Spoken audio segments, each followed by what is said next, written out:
Well, this afternoon, nearly 50,000 members of the United Auto Workers Union are on strike.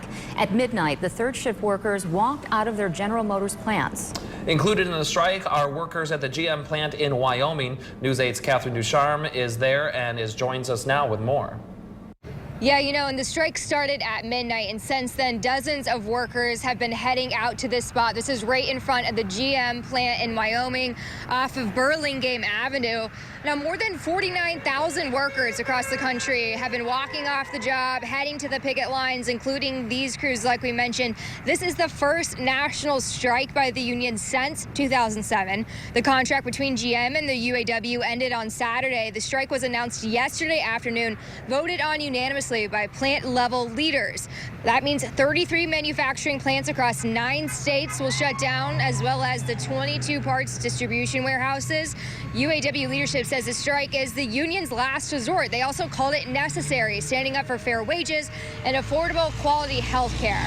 GM stands by their offer, calling it fair. The automaker says the new contract would offer pay raises and $7 billion worth of investments into its American factories, as well as a raise in profit sharing. Now, we're waiting to see if a deal is reached or if this strike continues.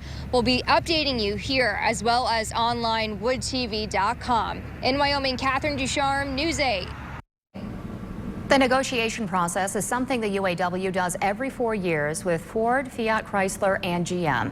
The union chooses a target company to begin negotiating with on the front end, then uses the deal as a guide for the others. We spoke with an auto analyst who says the talks usually revolve around hourly rates, health care, and cost of living increases. This time, the negotiations started off tense because of GM's plan to close 4 U.S. factories. The union and the automakers themselves are having to navigate some interesting waters. And interesting waters in that I mean, it's not just about building cars and trucks right now. It really is. Both sides are figuring out the best way to optimize themselves for the next generation. This is the UAW's first national strike since a 2-day walkout back in 2007. That walkout had little impact on General Motors. Our Detroit affiliate is reporting that GM is estimated to lose $250 million per day as this strike goes on. We have a full list explaining the main areas of the disagreement between GM and the union. That's inside of our story right now at woodtv.com. Now to